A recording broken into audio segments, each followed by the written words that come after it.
Fibonacci levels are a tool, and like any tool and any type of trading system, the usefulness depends on the user and the rules that they're going to follow in their application. And you've probably heard that the main knock of fib levels is you place a bunch of fib retracements and extensions on your charts, and some are bound to be hit. And while that's true, there are several ways that could help you get a handle on fib retracement trading to find potential reversal points on your chart. Fibonacci retracement levels. Now, these are the levels that you would use to find support or resistance in your instrument that you're trading. And the issue has always been where to start and end the measurement. Well, taking a step back, ask yourself, what are these levels representing? And for me, they're just a measure of human behavior, and they're a framework to understand emotional extremes.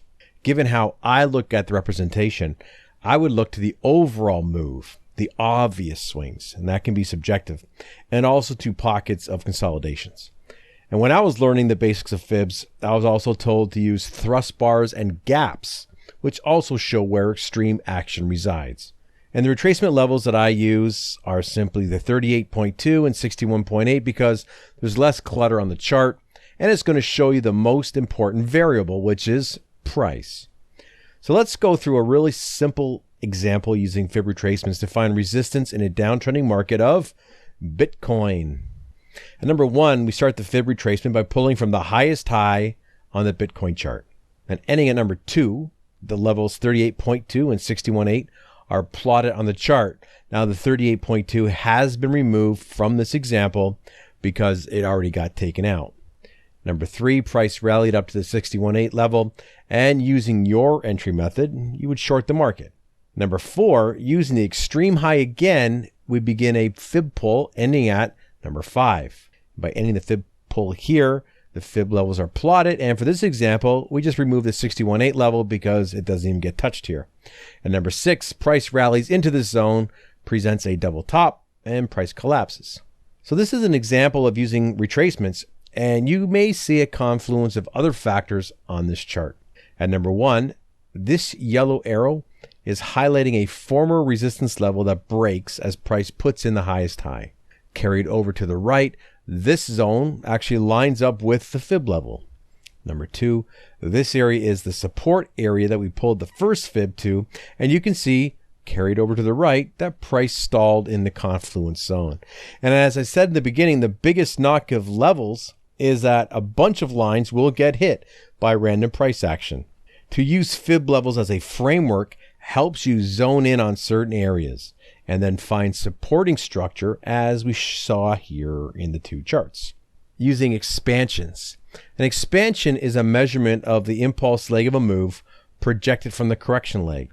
So to plot a fib expansion, you're going to use a fib tool that requires 3 clicks and use the numbers 61.8, 100, and 161.8. We can use expansions in a number of ways, but the most popular way is to find profit targets using the fib ratios. And this is the yen futures chart. In this case, we're using the green circles, starting at the left, going up, and then pulling the third click to the last green circle. The expansions are plotted. And what's interesting is that the 61.8% lines up with potential resistance. And in the end, price tops out at the 100% expansion level. We can also use expansions to find symmetry. And one thing they may have seen is how price seems to move in waves, not too much different than the ones that came before it. In some cases, swings in price have been the exact same length in terms of price, which makes symmetry something to consider.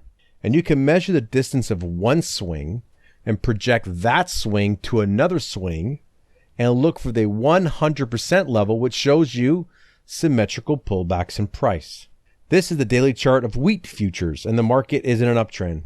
And here's how we plot the yellow lines. Number one, we first click at the swing high. Number two, it's the lowest swing low after the swing high at number one. Number three, the leg price distance from 1 to 2 is projected from 3, which gives us the first yellow line. And you would determine if that's a trade entry in that location for you. At number 4, this is where the first measurement ended, and we can also use the 3 to 4 leg and project from number 5. At number 5, this high also contains the measurement from the 1 to 2 leg, projected from 5, and the 3 to 4 leg projected from 5. With the last horizontal line set, we are using the distance from 2 corrective swings and projecting from the highest high to give us an idea of where this current pullback could terminate. And just like the lines plotted by the Fib retracements, these zones are potential reversal points where you could look for a trading entry. Now, the Symmetry measures previous swings in the market, and there are a decent read on the current volatility in terms of pullbacks. If pullbacks are too strong or further in distance than previous pullbacks, you may determine that something has shifted in the current trend direction. So here's an example of using Symmetry to determine a shift in the dynamics of the market. And number 1, this white line is projected from the number 3 high. Number 2, current price location has retraced from the highest high to virtually the same price distance as we see at number 1. At number 3, this begins a small measure, the green line, and it's projected down. Number 4, price has broken this level, which would have been the end of a complex correction in this stock. So what we can determine in Nike is that something has shifted in the dynamic of the market. Complex corrections have broken, and we have retraced the distance as the largest pullback in the near recent price action. But the price action, the large momentum candlestick, are hinting that something has changed in this current retrace in price. And by using the Symmetry feature, we can either remove ourselves from a strong bullish stance, be prepared to exit a position, or be prepared to reduce risk. Now, using Fibs to determine potential pivot points in the market can help you frame price action and ensure that you're looking to trade at specific locations on the chart. There is nothing magical about Fib ratios, and they are hard to backtest given the subjectivity that can be involved. And you can design a trading strategy that takes into account trend direction, perhaps using a moving average as an example, retracements in price, and symmetry measures where breaks in symmetry are a red flag. What's vital is that you understand that Fibs are just measures of price movement and that markets move in a rhythm. If that rhythm is broken, think the symmetry, then something has changed in the market and you should understand what that is. Pullbacks are a common market mechanic, and the Fibs series is just a measure of the pullback.